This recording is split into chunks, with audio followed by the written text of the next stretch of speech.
All right, welcome. This is our second time filming this podcast. I'm gonna sit like you. Yeah, girl, so sit however you want. This is our second time filming this podcast episode. Just to give everybody a little backstory, we filmed this about a week ago, or 2 weeks ago. 2 or 3 weeks ago. Yeah, 2 or 3 weeks ago, in the same parking lot, in the same park. Everything was golden. The episode was about an hour and 15 minutes. Yeah. And I went home and the card couldn't handle the file. So all in all, we're here again. Yeah. Second time's the charm. Second time's the charm, but we will reintroduce our guest today. Why don't you take a moment to introduce yourself? Hi. I'm like, this is gonna be a little rough than the last time. That's okay. My name is Kathryn. I am Executive Director of Artists for Mental Health, a nonprofit here in Vancouver. I'm also an artist myself. Chef's kiss. Chef's kiss. I do acting and modeling and writing and all that jazz, and I've known Kiera since 2018. When we met. 2018. We met very romantically. Yeah. We got to start again. We were in the cross streets. No, just kidding. We were both in Vancouver, going to the same audition, and we met at the same street. Yeah, the intersection. Yeah, we decided, we were like, you know what, are you gonna jaywalk? Because I'm gonna jaywalk. And we jaywalked together. Yeah. I was like, that's so romantic. That's so cute. But yeah, we met at an audition for Supernatural? Or what? No, The Flash, sorry. And we were both auditioning for the same role, and Kat got the role. Yeah, the role of barista. Insert some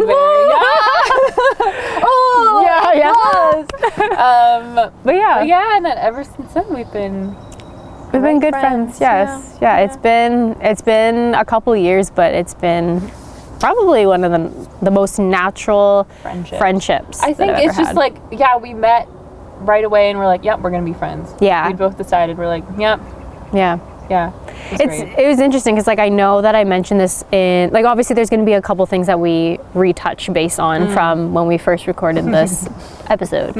But, like, we've said that when you go into an audition room, it's very interesting with acting that you go into a room of so many versions of the same kind of person, of yourself. Yeah. So it was funny, we were both kind of, like, at the street, and I, like, looked at you and I was just like, I bet she's going to the audition room, because I was like, it's kind of similar ethnicity, like similar age, and I was just like, we're going in the same direction. So, but no, it's cool. It's one of those things where it's like you get to meet very, very like-minded people, and I feel like people who are right, other versions of yourself. But like we've been, people thought we were related, we were sisters. And we're cousins. We're family somehow. I'm sure somewhere down the line we are related. Because you are half Fijian and I am half Trinidadian. And those are very close. The Islanders are within island us. Life. Yeah. So we both are kind of like similar mixes in a way. So who knows? Maybe somewhere along the lines our families cross paths. I think so. I think so. For sure. But anyways, I guess what we'll do is kind of go through a bunch of questions that I've kind of compiled for us to kind of talk through. And then we did have a bunch of people on Instagram message and submit some questions. So thank you everybody who did that and participated in sending questions. It's gladly appreciated, and it also gives us some more, I guess, different topics that, we might not be really thinking of in terms of what we want to talk about. But yeah, today's episode, I mean, it can be as fluent as we feel, but it's definitely going to stem a lot more around like mental health, because as Kat mentioned, that she has a nonprofit organization for mental health, which we'll dive into. And then just like entrepreneurship, business stuff, and all that jazz, just life things. Work-life things. Work-life things. Okay, so let's just jump into the first question. Make yourself comfortable. I'm gonna have a quick sip of my tea. I feel like I look really tall. Hopefully in this I don't. Shot. Maybe your posture is just better. Your posture is probably just better than mine. My posture's so bad. Usually I'm like, cheers! Cheers! We're not sponsored by Tim Hortons. I'll blur it out. Just kidding. I'm probably not that skilled to edit it. Okay. We kind of already took a shot at the first question. Introduce yourself. Who are you and what do you do? But do you want to maybe dig a little bit more deeper, like who is Kathryn? Ooh. What do you do? What are you passionate about? I'm really passionate about both art and wellness, as you can probably tell from both things that I do. And bringing awareness to mental health is also really important to me, especially through art, and especially through healing through art, because I feel like sometimes, I think all forms of art should come from a place of healing, and sometimes they don't. But creating a safe space where safe spaces haven't been created before. Definitely. For artists, no matter what you do, whether that be acting or writing or painting, that's really important to me. And then also creating that art and telling stories. I'm really passionate about telling stories and connecting with people. So I guess that's me. What else? You're like, that's what I do. That's a little bit why don't you, because you had a paint event not too long ago. That was like actually a couple weeks ago as well, or almost a month ago. Like, why don't you kind of like give us a little bit of what that's like, your last event? So it wasn't directly an Artists for Mental Health event, but it was a collaboration between people from Artists for Mental Health. And so one of our creative partners, her name's Alexandra, and she was like, hey, I really want to do an art therapy event because I think it's a great way to connect people and then also, you know, do some healing through art. And so we were like, okay. And she pitched this to us like a year ago. I was like, yeah, we'll do it. And then it finally got done a month fruition. ago. But we got a grant from a small kind of neighborhood grant, and we used that, and we did it at Kind Cafe. Ooh, is that in North Vancouver? Main Street, I think. But we had so many lovely people come, and we collaborated with our art therapist Megan. Oh, I love that. And it was just a really wholesome night, and it kind of made at least me feel kind of human again, which is nice. Oh, 100%. When you are like, oh yeah, I'm connecting with people and creating art, and it was just really beautiful. So we want to do more stuff like that with Artists for Mental Health, and just like, connecting people and I love stuff. that. Yeah. And you enjoy art yourself and painting. I do. I feel like you're an amazing painter, by the way. You too. You're just hyping each other up. We are each other's hype women. Yes, we are. We are each other's hype women, that's for sure. I feel like painting is so, like, therapeutic. It is. It's actually probably one of the main ways of, like, art form that... Definitely. I feel like even for myself, the last couple of years have, like... I don't know, just been a nice release or like a self-expression. You know, you get your acrylic paints and you get your canvas board and you... Sometimes I don't know. You don't even know what you're going to paint. No, I feel like there's not really ever...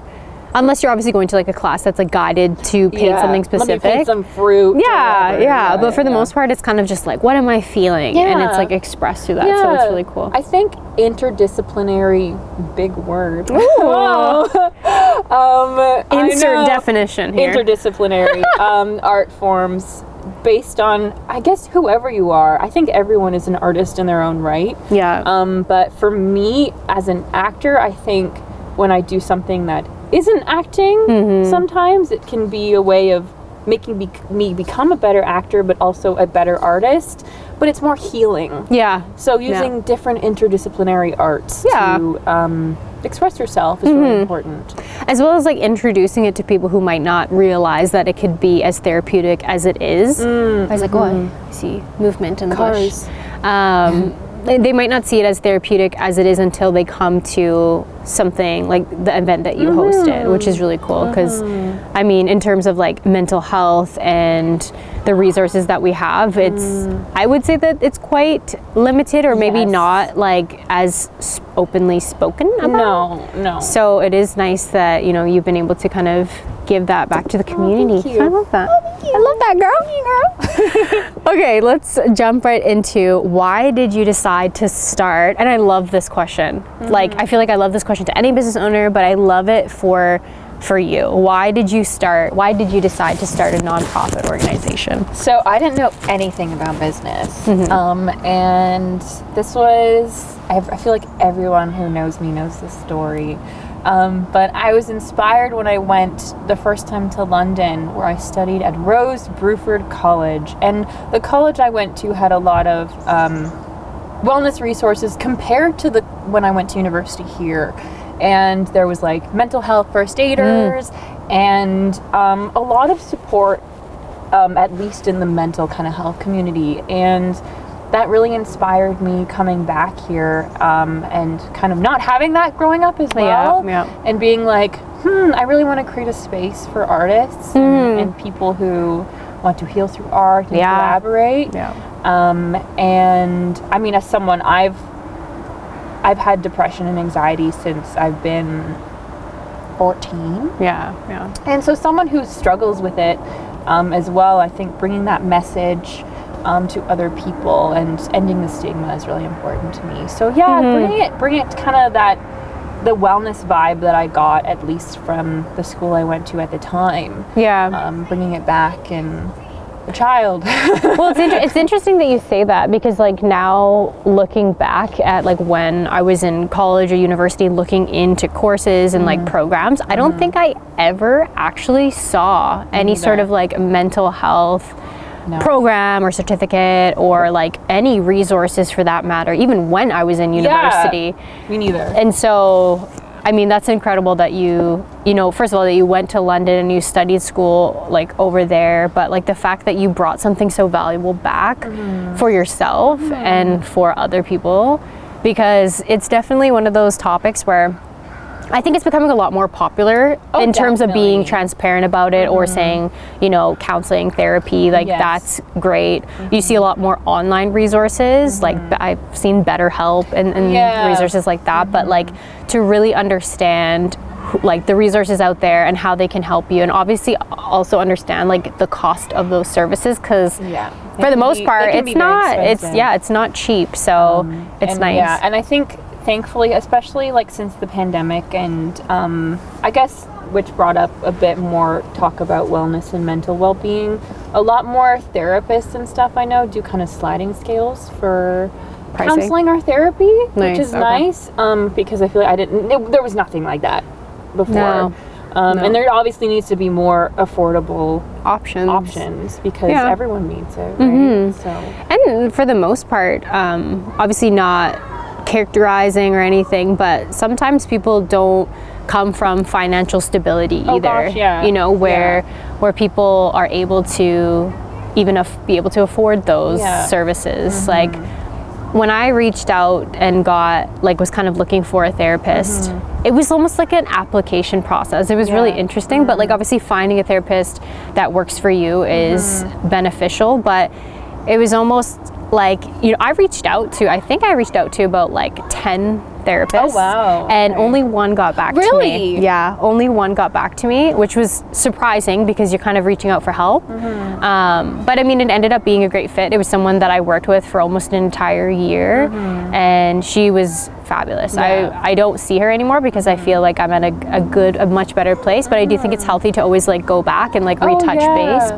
But yeah, I mean, it was expensive, and it was also like the accessibility didn't really seem there either. It's still not there, and I think sometimes it takes a lot of digging to find options that work for you, which drives me absolutely up the wall because everyone needs help, and the fact that like you applied for like 10 different things and only like I find, and I say this all the time, like finding a therapist or a counselor is like dating.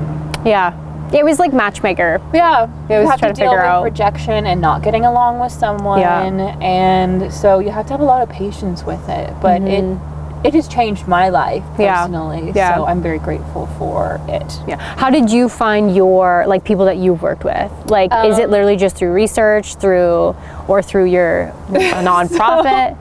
So the first ever therapist I went to was actually my dad's therapist. Really? What? I didn't know this. And she was a 70-year-old Scottish woman. Oh, okay. And the setting was very clinical. Oh, was it? But Okay. she was hilarious, and she made you feel at home. Yeah, I love that. So she helped me so much, and she was kind of a psychiatrist therapist at the time. So I found her, and then when my parents got divorced, they sent me to another one. Oh, really? Yeah. How old were you when this happened? I was in high school. I think I was 16 or 17. Oh, okay. And so I was seeing 2 different therapists at the time. Oh, at the same time? Yeah. Oh, I thought you went from one therapist to the next. No, one oh, was for my parents' divorce, and one was for all my personal troubles. Okay. Okay. And did you have one? Like, do you feel like each counselor or therapist met you well with those topics? Yes, Yeah, okay. I do. And especially like them working with, like, I was still a child at the time, I was in high school, so working with a young person, they were good with that. That's good. And then after that, I didn't actually see a therapist or counselor until I was after my accident, because I was doing really well mentally. Yeah. And then after I had an accident, it was like, and I was like, but I thought I did all this healing, but life doesn't work that way. So I've been seeing my current counselor for the past 6 years. Good for you. Yeah. Good for you, girl. It's like once a month or something. Yeah. Like, it's always nice to have like a little check-in with someone. Because I completely word vomit whenever I have therapy. I'm just like, but that, at the end of the day, it's like that is that's the that is the purpose. And it's also like, from what I've learned, it's a place where someone who is a little bit more knowledgeable on just like how the human brain works, like how habits form, like things like childhood traumas and stuff like that, and like how that, like my therapist would always say, like, it's like peeling the layers off of the onion. It's because I would go there and I'd be like, oh, I'm like, you'd be apologetic, you'd be like, oh, I'm so sorry, like I feel like I was all over the place during that session, and they're like, no, like this is what we're here for, like this is what the resources are, and like that is their job, is to strip away, things that you're going through to kind of like help you realize what you need, or what you can do in order to help I always yourself. think of in Shrek when they're like, onions have life. Oh yeah. Oh my gosh. Oh yeah. Isn't it Donkey or someone? I think Shrek's like, ogres are like onion. Yes. This is lots of layers. Smelly? No, they have lots of layers. Yes. I feel like maybe that's where she got the interpretation from, but it was cute. Shrek, that's a cute little, but yeah, shout out to Shrek. Yeah, shout out to you, Mike Myers. Yeah. But yeah, it's great when you open yourself to that world of opening yourself up, literally, and putting your trust in someone who has your best interests at heart. Because it's not an easy point to get to either. Gosh, no, it's terrifying. Yeah, like some people, find it very difficult, and for the longest time I did, to the point where you have your friends, you have your family, and that's great when you have that support. Some people might not have that. So it is nice knowing that there's another person that supports you in your life, and like taking that step of like, okay, this is where I am in my life, and this is what I want to do for myself in order to help. Help different avenues, because it's not like you go there because you have there is that stigma of like, if you go and you get help, it's because you have problems, something's wrong with you, something's clinically wrong with you, and that's not how it should be interpreted. And I think from our parents' generation, like they're like, especially I think my mom initially, she was like, you go to therapy because you have a problem. Well, technically we all have problems. Yeah, we all but like, you don't have to like suffer from like severe depression or anxiety or OCD or whatever to go to therapy. And yeah, I think it's a great thing. It is a great thing. I feel like it's nice that it's slowly becoming more openly talked about. Oh yeah, if I go to the coffee shop and like, how's your day? I'm like, yeah, I went to therapy. Yeah, great. People are being more comfortable with openly saying like, okay, I went and saw my therapist I tell today. Strangers I go to therapy. Yeah. Oh, 100%. Oh yeah, I feel like I've definitely told strangers like, shop. what's the best way to get help? It's go see a therapist. Yes. But I mean, aside from that, before I post this episode, I will maybe get some like links from you or resources that you have. I'll also link all of her socials, even to like her Artists for Mental Health, so that you guys can check her out and what her company is and all that stuff, or her nonprofit. And yeah, because I feel like I'm definitely not an expert in that field by all means. I know where I've seen my counselor, but I think that you're a lot more knowledgeable on like resources. So if there's anything then we'll plug it in. Put some little resources. Yes, some resources. Just that way too, if like anybody's curious, they can kind of like go through the steps that maybe you've gone through. All right, let's jump right into the next question. Okay, so if you could paint a picture of your day, like your day-to-day tasks as a business owner, like what would that look like? I think what I do is every week I set aside certain times and days, because I work on Artists for Mental Health part-time. Yes, and I would love to work on it full-time, and that's the goal. But I set aside certain days to work on certain things. So, and usually every Monday and Thursday I have a meeting with one of my directors and we catch up, and then a meeting with one of our market analysts. And so I guess an ideal day with that is I'm usually hopping on a lot of meetings. Yeah, and I think really just evaluating where we're at. And yeah, it's kind of hard to paint a picture of the proper day, but usually within my week, a proper week for me would be setting aside time and communicating with other volunteers and evaluating stuff and planning. It's one small step at a time right now because I'm a perfectionist. We both are. And sometimes you're like, I can do everything alone. Like we're literally just talking about this. We were definitely talking about that. This is not good for you. It's an ongoing struggle. But I can also understand it from the point of like, this is your baby. Like, your business is your child for the most part, and it's hard to offload responsibility or tasks because I don't know, like maybe it's because it's like, this is something that I've created and I want to make sure things are functioning to the level that you want it to function at. But also at the same time being like, what can I hand off for it to make it more efficient? And there's like that ongoing battle of like making sure things are maybe like approved in the way, because if you are a perfectionist, you're gonna like kind of nitpick it a little bit more. How do you find that you streamline things with your team? Like, do you feel like in the last little bit you've been able to like hand off different tasks to people, or you have like designated, like I know you have designated team members. How many people are on your team? So I have two other directors, Mayro and Bakul, and we have a few social media people. We have a market analyst. We have an executive assistant, and a few other volunteers who are kind of waiting till we put on some programs and stuff. So we have a good chunk of people. But I've learned that when I don't like delegate, then nothing gets done. Because my brain is just like, what's going on? And that's not healthy for a company. So we're only human. So and you want to have days off too. Like you don't want to feel like, of course the business is your baby, but at the end of the day, sorry, I'm like I'm gonna move around here. I'll oh no, it's all good. I was like, I feel like I'm just gonna chill on the edge here. Get these out and we can like, there we go. You can sit further in. No, I actually feel like this is a little bit more comfy. Maybe it's with my feet. Anyways. It's frame. Good. I'm trying to remember where I left off there. Not doing everything yourself and trusting other people with tasks. And also finding the balance, because let's just say you have your designated times dedicated to Artists for Mental Health, and then you also work, and then you're also dealing with like balancing family and friends and social life. That when you don't start to delegate that and you take everything on, it's like you don't have much of like a day off. In the business entrepreneurial world. No. Oh, that's where it just like leads to complete burnout.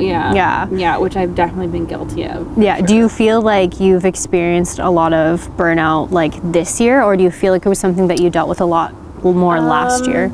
I feel like probably last year and the year before. Because when we're like prepping for a program, or we have you guys were busy.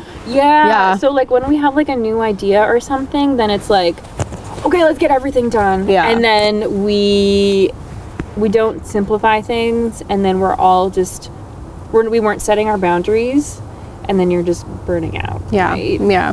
Because I mean, I can imagine coordinating events and workshops take so much time, organization, everybody's team effort. Oh yeah. Totally. And then like executing something like that can be quite intimidating. It's a lot of work. Yeah. Even for like the art therapy event. Yeah. You're like, okay, you got to find a venue. You got to do this. You got to do this. There's a lot of stuff. Right? That's crazy. You know what's? I felt so bad because maybe it was just miscommunication on my part, but I didn't even know that was your event. Like I know you collaborated with someone else, and I don't even know. I was busy or had plans or probably just needed to like recharge, but. Because I love supporting friends. And I'm just like, after we talked about it and I saw the stories and stuff, I was like, wait, what? Like that was for Artists for Mental Health? Yeah. And I was like, damn it. Like, obviously you can't turn back time, but like in the future, I would love to, if you have another like paint event or another workshop or something, I definitely want to be there.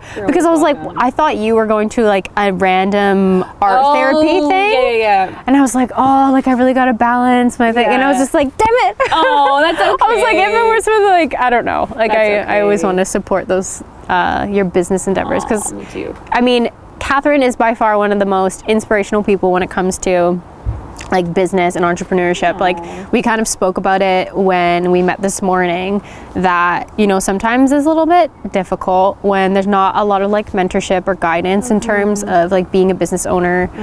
Maybe if you haven't had as like long of an experience or you're just going through different changes, but it's definitely nice to have someone that's like similar age as well that you can kind of relate to. Things. Yeah. We're both young women. Young entrepreneurs. I love it. Yes. But yeah, I guess that's what you would kind of like summarize your day to day would be like it's kind of forever changing. Like you have designated days where you kind of put your guys' head down and you focus on like operations or like kind of looking at the grand scheme of things. Yeah. Like, and we're kind of resetting, and I feel like I'm constantly saying this. I feel like I'm always like, we're just doing another reset. I feel like that's happening all the time. I think it is. I think like post-COVID and like after everybody's been like in isolation for the last couple years, a lot has changed in the economy.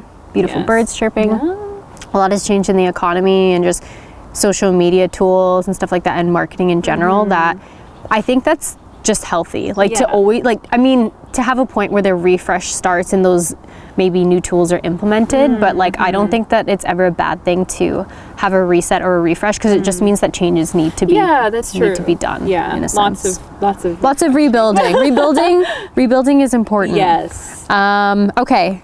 Let's talk about burnout because we kind of talked about that the last couple moments there. But like, what does burnout look like to you? Like when you're like, okay, I'm burnt out. This is what I look like physically, what I feel mentally. Like, what do you experience? I feel like I look so haggard. Same. I was about to say haggard. Haggard. I look like haggard. Yeah. I'm absolutely exhausted, and I completely screw up my sleep schedule, my eating schedule. Yeah. Are you going to bed later? Yeah. Yeah. Any type of health schedule, because my mind is just like not turning off at night. Yeah. And so then I just kind of spiral down, and then I'll have like a bit of a breakdown because I'm first of all not taking care of my physical self. Yes. Also my mental health because I'm overwhelming myself with everything. And then I'm like, then I get mad at myself for getting burnt out. It's like the waves of like, I'm crying. Now I'm really pissed off with myself. And then you're like, now you're down on yourself because you're mad at yourself and you're trying to. Well, you're like, I know the signs, but I never learn, right? All of that stuff. So it takes me some time to get out of it. And I feel like though the past year or two, I've been able to be like, oh, I'm definitely overworking myself. Yes. A lot more aware. Crossing too many boundaries. Yeah. Like, let's chill out. And I feel like, so far this year it's been good, but it's been super chill. It's been chill. I feel like I've even noticed that about you. Like, we've been friends for quite some time now. But like even last year, I think you and I both went through a lot of just different changes like within the business. I'm sure a lot of people experienced that as well. But yeah, I can already feel like this year for you seem a lot more like refreshed, like reset.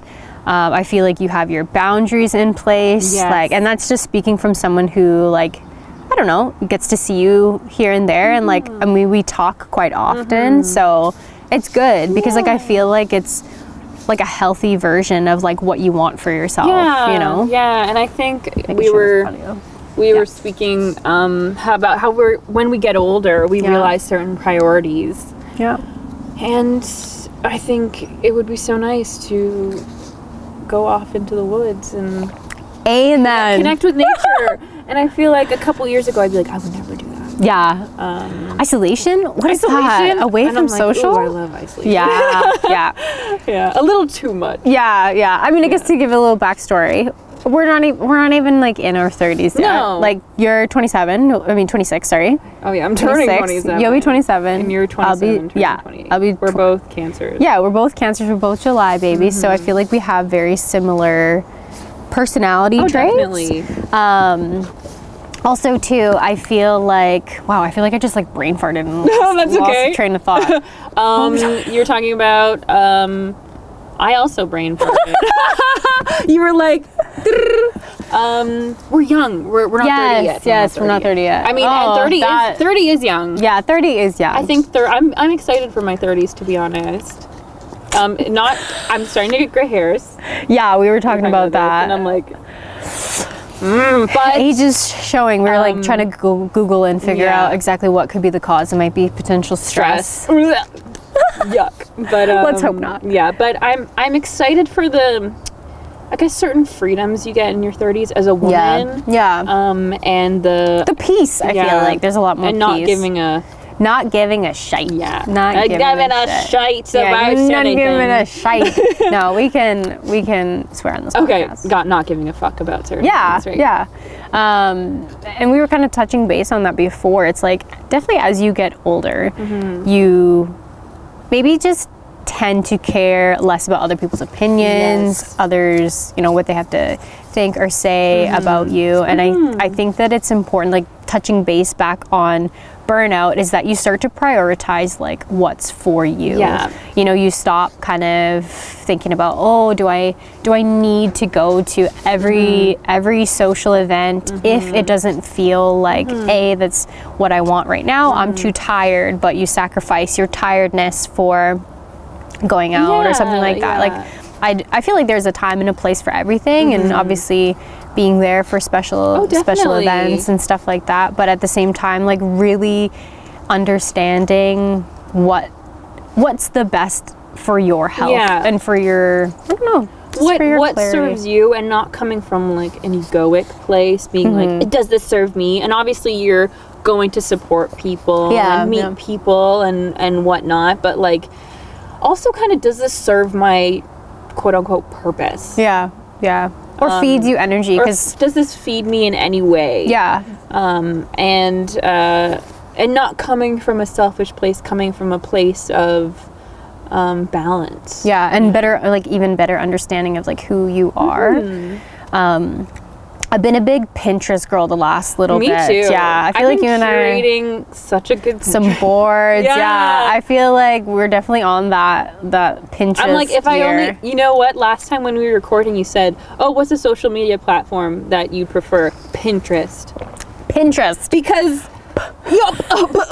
you can curate some memes. Yeah, you can. Some art. You're a meme queen. And then you're not kind of, I don't find I'm comparing myself to people at all on Pinterest. No. I think if anything, it leaves you like inspired and it like drives you. Like, I think that we're both visual people. I think definitely. A lot of people are visual people, to the point where if you see something that you're like, okay, I'm manifesting this. I feel like we're both, I love manifesting. I love manifesting. I do believe in vision it. Boards. I do. I feel like it gives you a sense of direction. And Pinterest has been something that has been so, I don't know, inspiring. You see other creators like grow on those platforms, and it's just like uplifting. I don't think I've ever been on Pinterest and felt like shit after. I've never been like depressed or been like, oh, I'm such a less of a person. I'm like, oh, I found something funny, or I found something inspirational. And like, you save it. All the art on my Pinterest, Oh, beautiful. Magnificent. Magnificent. But no, I mean, that's actually interesting because that's something that, like, when we first recorded this podcast, we didn't really talk too much about, like, dug into Pinterest, but clearly that's something that has changed since then. It is my superior social media app. Yeah. For those of you who do, like, I don't know, vision boards or anything like that. Or even if you're like, if you love art or fashion or even cooking, like there's 100%. lots of amazing recipes on there. There's so much, and it's like YouTube for photos, and well, I guess there's videos on there too, but it's like you see something and then obviously the technology is so good at finding things that are relatable to that, and it's just like a never ending I don't know, I find it very uplifting and positive. It really like caters to you. It does. Which is like the good thing about the technology. Whereas I feel like I think Instagram's changed a lot over the past few years. It has, yeah. And I do love connecting with people on Instagram, and I, someone, like a post a little modeling thing or whatever. Yeah. But sometimes there's things and I'm like, it's so funny because one of my friends, she's pregnant right now. Yeah. And I am the least thing from pregnant. I'm not pregnant at all. I'm the least thing. I'd be Virgin Mary if I was pregnant. But so I'll get all these like pregnancy baby things because I'm like, sending her stuff, and I'm like, this is not my Instagram anymore. Like, we're manifesting this for. We're manifesting it for my friend, not for me. It's crazy technology, and like if you do or you don't believe in that, like devices pick up on words that you say or things that you search or whichever. That is insane. But yeah, I mean, which is true. I do agree that like platforms. Yeah, I was like, I just been drinking my tea, man.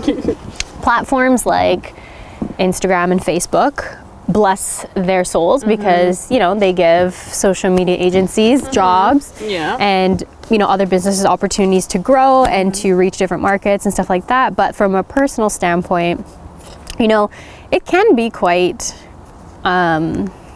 toxic and overwhelming. To people. Yeah. I think that everybody has like their own ways of consuming social media.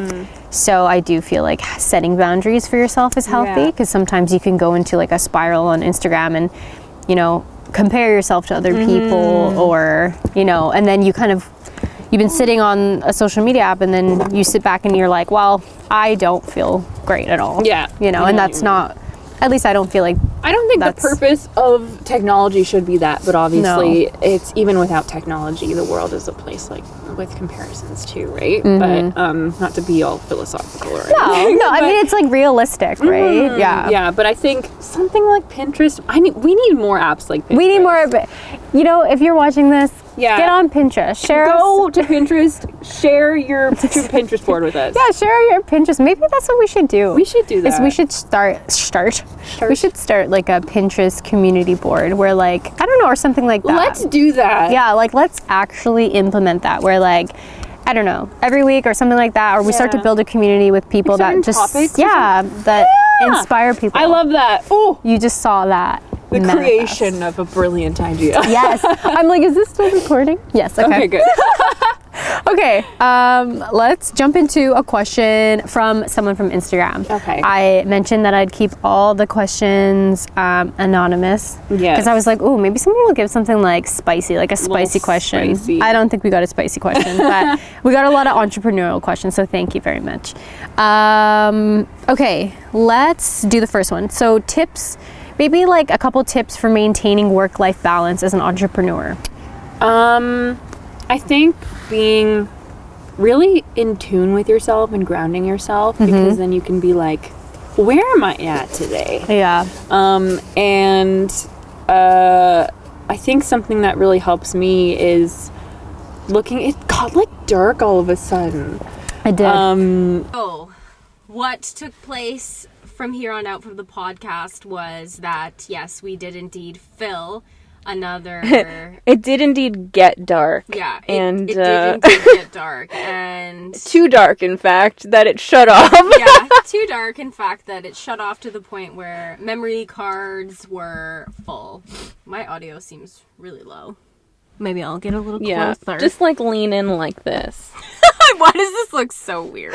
We're just okay, we'll paint you guys a picture of what's going on. Kat and I are at the beach, and we're just sitting in my car with a shared microphone in the middle console. And we're like leaning down to talk into the microphone, so to other people it might look a little sketch. But we gotta make do because my memory card filled up, and we're just gonna switch to audio for the next couple questions. I love this angle here. Yeah, because this is going to be posted. We're manifesting that it goes well. Yes, exactly. Okay, so I guess we could, just continue that question that I asked before everything went dark. Oh, yeah. And it was, how do you manage work-life balance? Like I was saying kind of before, I think really looking after your physical and your mental health is always really important, because then you can, when you're listening to your body, then you can realize how much capacity do I have to, obviously work, you have to do work, but like how much capacity do I have for the day, or like what tasks am I able to do today that maybe I can do tomorrow? Yeah, that's true. I think that's always important kind of with any sort of balance, and then setting boundaries at work. I feel like that's like a healthy way of streamlining stuff, because I feel like with the work that we both do is, like I mentioned it in the podcast when we first recorded, was that there's always like a never-ending to-do list for tasks. So it's like if you don't section off time, like, okay, these are my working hours. Yeah. Like I work 8 to 4. On the weekends are my weekends. When I'm off, I don't answer my phone, or I, like, for certain aspects of your business. Right? Maybe you're not talking about meetings and stuff like that past certain times. So it's definitely nice that you've like already set boundaries for yourself and for your business, or else it does lead to like things like burnout. Oh, totally. Yeah. I totally agree. All right. Question. I will dig into the next question that we have here. I feel like whenever I look at the audio waves, when I talk, it's like, yeah, and then it's like, and then when you talk, it's like, I think it's because it's like facing. Maybe if we go like, let's go in the middle. Because maybe it's like on each side or something. Try that. I don't know. I'll just... that's good. People just need to turn up their volume and just hear me scream. Screamo. Okay. Okay, this question was good. What made you want to start your own business? I love the independence, like being your own boss can be. And then you can really cultivate your own work environment, I think, compared to like you're always kind of in whatever work environment the person who's leading is, like they create the main kind of flow, and then the rest of the team feels that way, right? Yeah. So I think I really want to try like some different prototype, like do a prototype for a work environment, for a kind of a healthier work environment, I think. And I feel like that's important too, because like you are, a non-profit organization for mental health, and a lot of the times business structures don't even have that as a foundation of like balance and mental health resources, or cultivating a space that is healthy for working. Because like, I don't know, I mean, your working environment affects so much of your life too. Like if you're not happy in the workplace, you bring that home. Yeah, and then it's just like you're constantly like stressed or whatever, right? And then that's not good for your health either, like either mental or physical health, right? Oh, 100%. Yeah. So you would say that would be as the reason as to why you wanted to start your own business, because you wanted to create a different type of environment that was like healthy and curated to how you believe things should be maybe run in a healthier aspect. Yeah. I like that. That's different. I feel like that's definitely different. Yeah. Not a lot of people out there that you talk to say like, I want to start this business to like, let alone have it be non-profit for mental health, but be like a healthy environment. It goes hand in hand. Yeah. So It just frustrates me that they're not like married together in the regular world. Well, it's just especially interesting though. Like Vancouver has such a bad problem with like hustle culture because our cost of living is so expensive here that like if we feel like we're not working 3 jobs and exerting all of our hours of the day to create income, it doesn't feel like, you know, it's hard. Like we're hard on ourselves, and I think hustle culture is almost like glorified in a sense. And I feel like I definitely used to think like, I want to be that boss babe that's like that boss ass bitch who doesn't stop, and I'm like, that's not healthy. But then you run your battery so empty that you can't even you don't even have proper mental clarity for yourself, and it's not healthy. So I do really like how that's like one of your main reasons as to why you started your business. And it's like kind of what we were talking about before, like what you were saying, when you're not feeling like, when some people feel like they're not getting their income or being productive, then they feel like a failure. Yeah. Oh, 100%. And that's not true at all. No, I don't think anybody should feel like their worth comes from their source of like their income or like whatever their net value is or what they bring home in a year. It's like, yeah, maybe for living in Vancouver, there's certain costs of living that you need to be able to afford. But like for the most part, it definitely doesn't determine your worth. I think happiness over money is huge. I mean, I know that's not the same for everyone. Unfortunately, it's not that simple. No. But if you can create some sort of balance, then semblance of, you know, happiness in your life, I think that's important, right? Yeah. And I feel like that's something even I would love to talk to you about, like separate from this podcast, is like how you've created structure in your business in order for it to function in a healthy way. Because I've had my business for 3 years now, like as a sole proprietor, but been in the industry for more than 8 years, like specifically in marketing and social media. But it's one of those things where it's like, it can be hard to create environments where it's not go, when it's a lot about certain days of the week are very important. Holidays come up. Like, it's very important for clients, and I understand that. But it's also really important to make sure there's healthy boundaries. Yeah. All right, let's hop on to the next question. Okay, wait. Actually, this is something that's not even in the Instagram question. Oh, okay. Okay, this is going to be kind of a quick one. Yeah. And then modeling, acting, or entrepreneurship. If you could only choose one direction, insert one direction. If you can only choose one stream to go down, which one would you choose and why?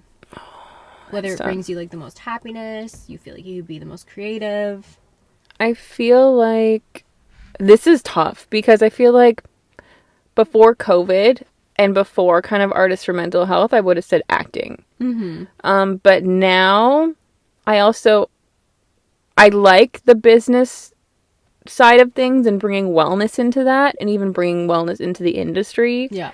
So if I say acting, am I able to still be like a producer and stuff? Or like, what are the limitations of that? Yeah. Like, I would say if you do modeling, you do like, you can do whatever. You can do paid gigs, you can do creative outlets where you are strictly modeling your own stuff, modeling for other people's products. Oh, so can you still be a businesswoman as a model if you're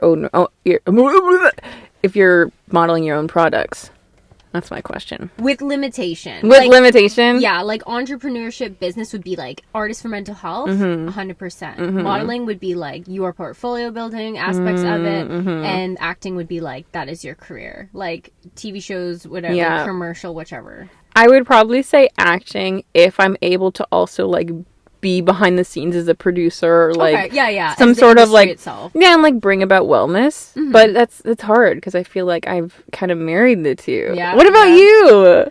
Oh my gosh, I think I would choose entrepreneurship, like the business. I think that like you kind of said, like it's hard to pick one, but I know that like I love modeling. Like I absolutely genuinely enjoy the connection and like the branding, because like I feel like that ties back into the business aspect. Acting is something I feel like I was just like randomly thrown into. You do such a great job when you do it, though. Thanks, but I think I enjoy like commercial aspect a little bit more because it reminds me more of like modeling aspect, The brand aspect, yeah. Like I love bringing a brand to life. Like that's what I really enjoyed doing. I also don't have much of a background in like theater, so it's like when it comes to like movie and TV film, it's fun, but that's why I feel like I've been just doing more background stuff because I just like being on set. But yeah, I think I would 100%. Make sure it's still going. Audio still going. I think I would 100% choose the business because that's my bread and butter. I feel like I like wake up every day and like eat, sleep, breathe business. It's just like how my brain works. Yeah. And I feel like it brings me like the most joy and the most stress. Oh, yeah. Both sides of the coin, right? Yeah. I would definitely say... Well, it's interesting because I came across this video on YouTube, and I can't remember the YouTuber, but she was talking about but the difference between like artists and like creative entrepreneurs, and how like most artists are becoming creative entrepreneurs, and there's like a death of the artist. Okay, yeah. Absolutely fascinating. I've definitely heard of that as well. Yeah, and I feel like it's hard because with technology, but I would say my bread and butter is definitely being an artist. Yes. Yeah. Yeah. I can definitely see that for you too. Like the artist, but like I definitely see the key aspect of like acting. I was like, I didn't get the chance to say this during the video, but Kathryn is extremely talented in acting. Like I've totally creeped and rewatched her demo reel that she's sent to me, and I'm like, this girl is in her element. Like there's something so natural about it that you have that not every person that's in the acting industry has. Like, of course, you're probably going to go into an audition room and be, like, nervous or, like, self-tape or whatever. But, like, you know it to a T. Like, you can tell that you're not acting. That you're just, like, you become the character. And that's something that's, like, very... I don't know. A lot of people need a lot of schooling and, you know, a lot of background experience and, like...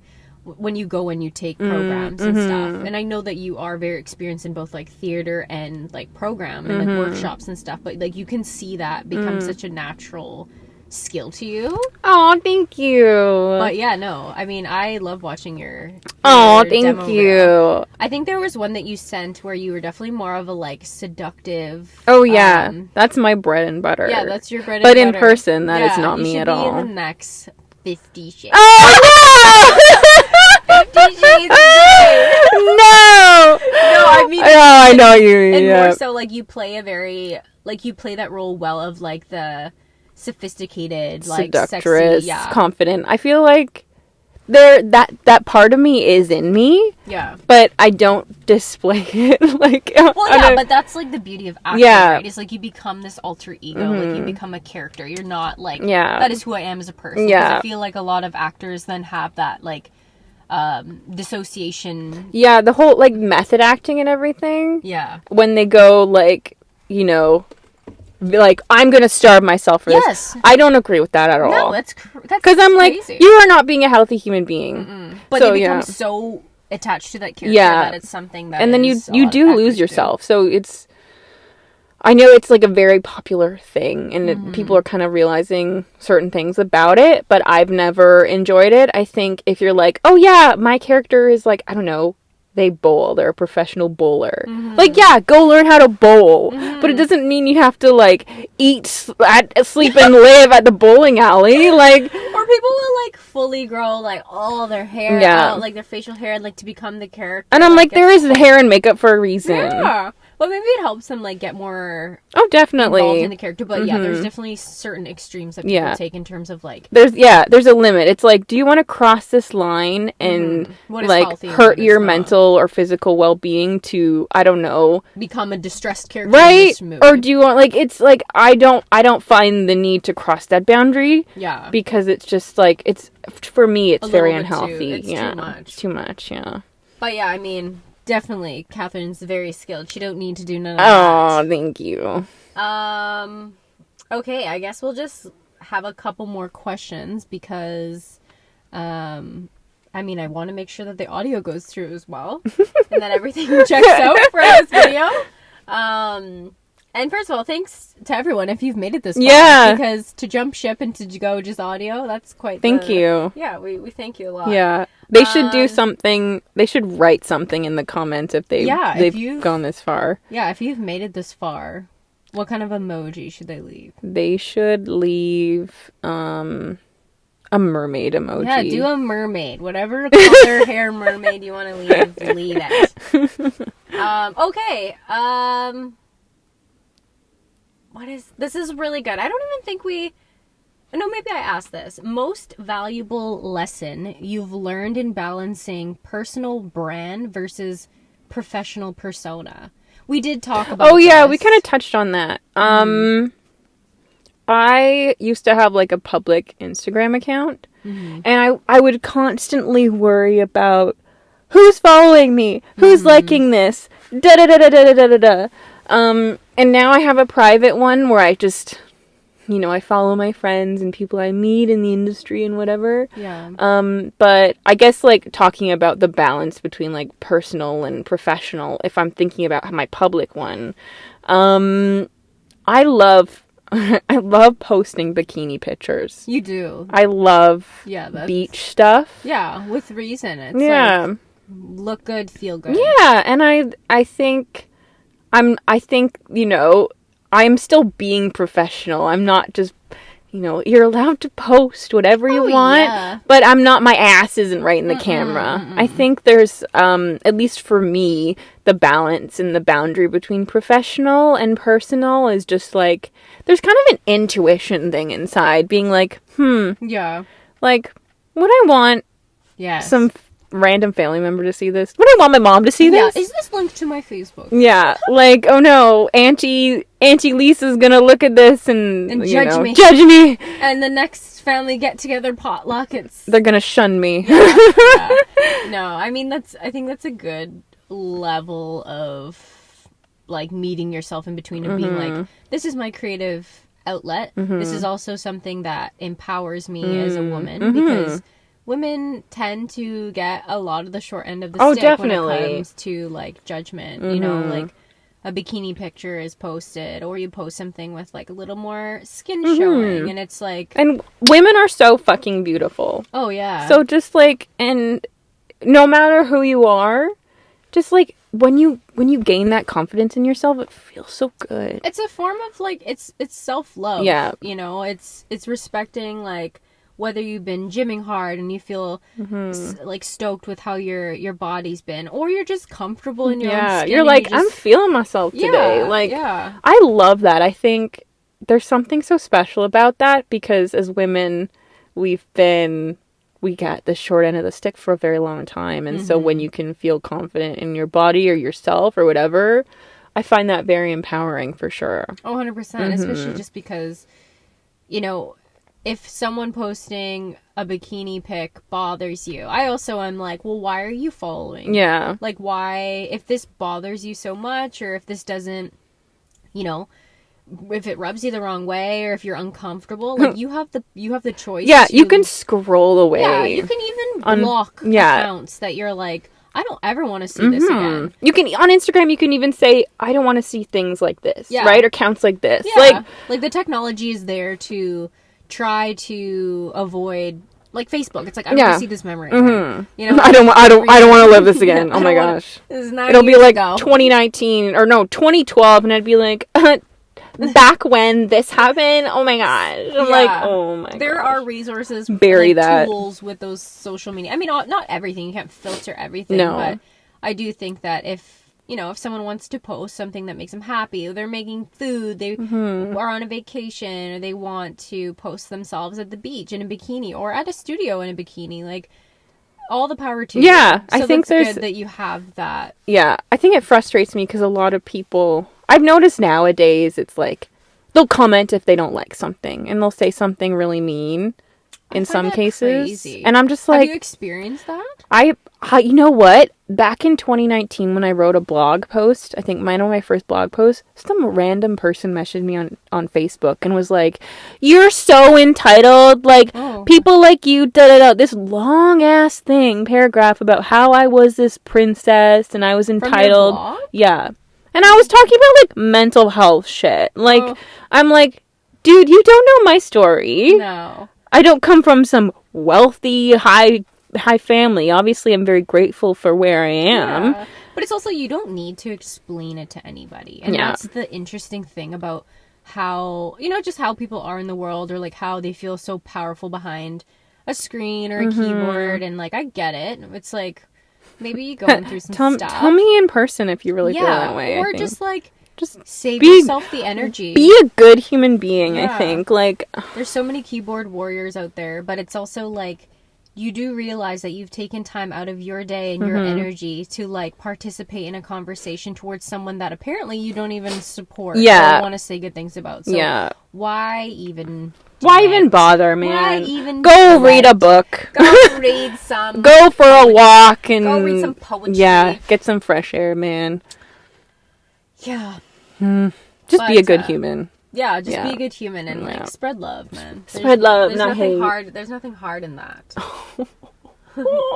we get to people watch as we. There's this little baby on a bike, and she's got they got a GoPro. He's got a GoPro strapped to his arm with the dad. It's actually really cute. Going ham. Okay, should we bang it out with the last question? Let's do it. Okay, I like this one. How did you build your brand, or like what is it like to be your own boss? Like, I love this what question. Feeling do you get? It's interesting because one of my social media people recently was like, we need to really just like, I want you to create a Pinterest board. I want you to give me all the stuff that is you, your aesthetic, what you believe in, da-da-da-da. And it was very... Kathryn, I mean, I feel like Kathryn's brand is, I don't know what Kathryn's brand is, but Artists for Mental Health brand is, there's a lot of softness and femininity and like, and it doesn't mean you have to be a woman or whatever, but like, there's a lot of beauty with the colors, I like the ocean blue and and even like adding like a little pink or yellow, like what would your color palette be? Pastels? Yeah, I would say pastels. Yeah, I really like light stuff. Even though if you look on our website, it's like black, blah, blah, blah. Yeah, it's like it's different than kind of what our Instagram vibe is gonna go for. But, yeah, I love just like the lightness in the ocean and things that make me feel good as Kathryn. And I think a lot of people also, a lot of people enjoy the ocean. A lot of people enjoy lightness. So, I think kind of sharing myself through that. So I'm very excited to make sure the aesthetic is really nice. But yeah, I'd say that's kind of the brand, is just like softness and openness and just like beauty, natural beauty. What about like, what is the feeling like to be your own boss? Like, why do you continue to do what you do? Like, does it give you freedom? Does it give you, like, what does it give you that feeds the drive to continue to be like a business owner? It definitely gives me independence that I didn't have like growing up. I think we kind of spoke about this earlier. Yeah. I mean, I love my parents, but they were very strict. So being my own boss in a way is just very freeing, and I can create my own rules that are healthy. Yeah, that's very true. And learn, because I don't know everything and I have so much more to learn. And so it's just a great experience, but it's also very stressful. Yeah. Sometimes. But like, I'm excited to see what the future brings. I think that's like the fun aspect too, is like if you're a big dreamer, or like you kind of, I don't know, manifest those big milestones in your life of like, this is what I want my life to look like, and you do have a bit more of that creativity to be like, okay, if I want to build a 6-figure business. These are the stepping stones I need to take in order to get that. Or it's like, I want to have more time, or I want to be able to have self-love days on like Wednesdays, where, I mean, it should be every day. Every day is self-love. But like, day. I mean, it's a self-care day. Oh yeah. Like on a random Wednesday in the afternoon, like sometimes that gives you the flexibility compared to someone who works a Monday to Friday job, or has like a little bit more of like a time. They have to go to the office, yeah, and exactly. like yeah. But yeah, I mean, I think that's definitely more of the beautiful thing about being your own boss. And obviously, it's like, we're not here to sit there and be like looking down on people who do have jobs that require like Monday to Friday, but it's just in your own ways of what you feel like has pushed you to continue to be, a boss, and an entrepreneur, and to continue to want to learn put that too, time into, yeah, like Artists for Mental Health, rather than be like, okay, you know what, this isn't working for me, this doesn't serve me, I want to go back I want to go to the corporate world, like I want to like go work downtown or something like that. And if that's you, that is okay. Exactly. It's but what drives you, like, and it's cool that you're one of my close friends that has very similar life experiences. Because we can talk about things like that and have it be quite relatable. Yeah, super relatable. Very, very relatable. Well, anyways, is there anything that you want to say before we end the podcast? Is there any like Instagram handles or social media handles that you would want to share with people, or are you wanting to just kind of make that a little low key and keep that secret? Or I can always just like take that from you after and put it as some links. Yeah, I can. First of all, thank you. Of course, thank you. This is the second time's the charm. I'm almost third. Yeah, I think kind of what we were talking about after the video shut off. We were like, you know what? Not everything can be perfect. This is also a learning experience for both of us too, right? Yeah, and this was like the first time doing a podcast, but I've always said, like, my biggest pet peeve is like saying something and not doing it. So like doing a podcast is something I've been like manifesting and wanting to do for the longest time. Oh yeah. But it's like obviously within different working, like you get busy, life gets busy, whichever. But I'm like, no, we're gonna do this. So we started off strong, and then like first episode, the card failed, so that's okay. You know what? But learning experience. We're here, and I'm so grateful to be here and hang out with my lovely friend who I love so much. Same here, girl. And any Artists for Mental Health links will be in, I don't know. Yeah, in the bio. In the bio, in the caption, whatever. Wherever. And then I can put my little cheeky quest with Kat, definitely. if anyone and your website links and any resources that you have that you might deem useful for other people, because you're definitely the expert in your field. So I'm no expert, but I'm learning. Yeah. But you do have a lot more knowledge on mental health resources than the average person who doesn't. So but thank you so much for spending time with me. Thank you. I mean, it's also been a blessing because we've been able to hang out a little bit more, which is nice. I mean, not everything has to be work related or business related, but it is nice that we get a mixture of both. So thank you for taking the time to hang out on the podcast. You'll definitely have to come on again, maybe in the next couple like episodes. Yeah, and then we can catch up again and talk about more stuff that's happening. We could even talk about more personal stuff. 100%. I'm down. I think that's the beautiful thing about the podcast is that they'll be forever changing. There won't be like, I want it to be as fluent and flowy as possible. So, but no, it's great. I think starting off, and girl, you're gonna be episode 1. I'm not gonna do one just an introductory to myself. I mean, I know I will have other podcasts that I just talk about certain things, but like I think mental health is so important, and I want it to be definitely like the foundation of where this starts, and like your journey as well as a business owner. So thank you so much, girl. I love you. I love you too. And thank you everybody for watching and listening. Yes, and go home and be beautiful and a good human.